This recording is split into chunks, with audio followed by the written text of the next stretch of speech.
Selling a bike privately. Easy money, right? List it, find a buyer, and then make more money than if you were to trade it in.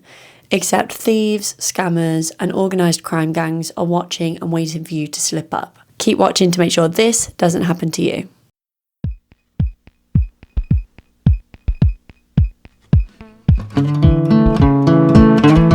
Always speak on the phone before agreeing to meet. Texts just aren't enough, and messages on Facebook Marketplace and eBay don't really convey how honest somebody actually is.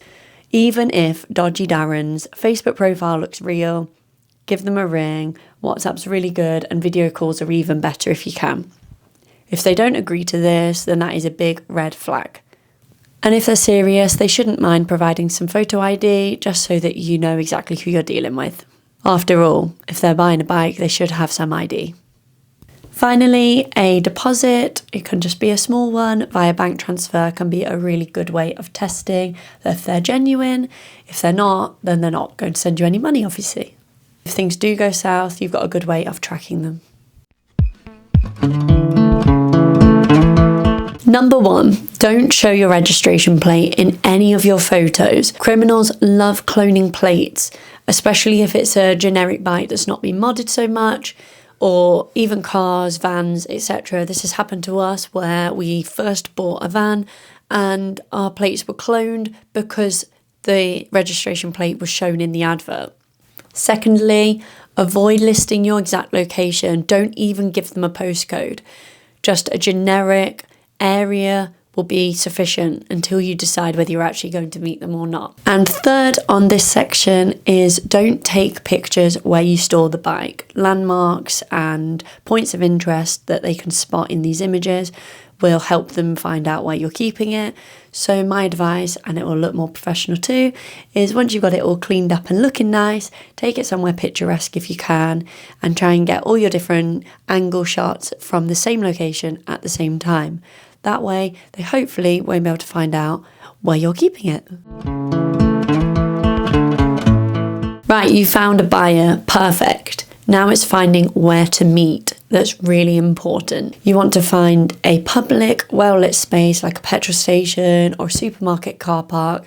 And if you can, take the bike in a van or on a trailer and keep it away and locked up until you've met them and vetted them out. Don't go alone, always take someone with you. If you absolutely have to go on your own, make sure that people know where you are and they are easy to contact. Try not to take them to your house, and if you do, go out and meet them first. Don't take the bike outside, keep it away and locked up, and only when you feel comfortable, show them the bike or bring it out to them. Make sure that you've got security devices on it. My advice on delivery is don't do it. Unless you know the person or they're a mutual friend, just don't deliver. And if you absolutely must, then still keep in mind the tips about delivering to a public place, car park, somewhere that's a bit more popular than just a street or their home address. And then make sure that you check out on Street View the area that they've given you. If it's a cul-de-sac or a dead end, just don't do it. Just don't go. If they've come to meet you at your home address, then make sure that all your other bikes and valuables are kept locked and shut away, preferably so they can't see them. Don't tell them about your security setup, whether you've got really good CCTV, security dogs, motion sensors, whatever it is. They don't need to know. Keep everything strictly talking about the bike.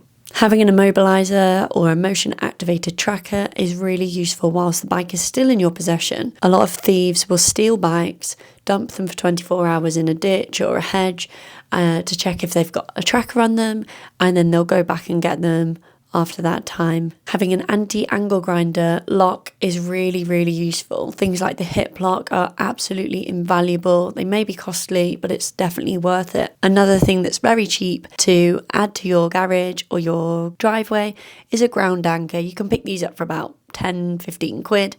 And it just adds that other level of security. It could be the difference between you having a bike and not.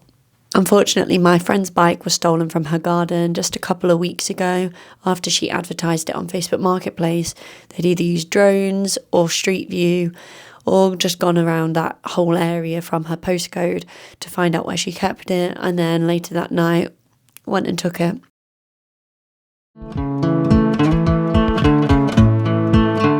Test rides can be risky. So here's the deal. Either full cash in hand or they give you keys to whatever they've come up in. If they've come with someone, then make sure you take their keys or something from theirs as well and make sure they stay behind. You could follow them on another bike or in a car, van, etc. But if they really want it, they're going to take it anyway. If you've got any doubts in your mind about them taking it for a test ride and not coming back with it, don't let them have it. And if you are happy for them to take it out for a test ride, check their insurance. This is something that I forget to do a lot of the time, but it's really worth bearing in mind. If their insurance does cover them to ride other bikes, most of the time it will be third-party cover only. So if they had an accident, you'll be left with the bills. If they refuse these conditions, then they don't get a test ride. Let's talk money. Never release a bike until the funds are 100% cleared, not just pending. If you're taking cash, count it twice and check that it's real. You can get apps, you can get pens. There are lots of different ways you can check it, but my preference is bank transfer. Don't use PayPal or Venmo either because they can bounce this money back when the bike's gone and then you'll not get it back. Right, everything's done, the money's through, you're happy with everything. The final thing to remember, receipts. Write 2 receipts, one for you and one for them. Write your full name, date and time of the sale and make sure that they're both signed by both of you. This just protects you if they go out and get speeding fines or go and commit a crime whilst it still looks like you own it. And then go onto the DVLA website and just do the change of ownership then and there before they leave. Then just don't forget the new keeper's slip, otherwise they won't be able to tax it and they'll have to wait a while. Outro. If something feels off, do not meet them. You don't owe them anything. Your safety and keeping your bike is your top priority. So that needs to stay in the back of your mind. If you found this video helpful and you like the tips and tricks, please give this a share with anybody that you know just to help them out and make sure that they don't fall victim of these scams and thefts. If I've forgotten anything, pop a comment below with your tips so that we can all help each other out. And if you want more content like this, please give the video a like and hit subscribe if you haven't already. That'll help me make more content and do more fun things this year. Thank you. Stay safe out there. Selling our bike. That's not a word. Why do I do this? I need to actually remember these. Why can't I write? Why can't I speak? Ha! La la la. An organised gang. Crime gangs. Really pretty. I don't like how I'm speaking at the moment. Look at this. On this camera. And if you want more content, then like, And if you more... I'm done now. I'm done. Can't be arsed with any.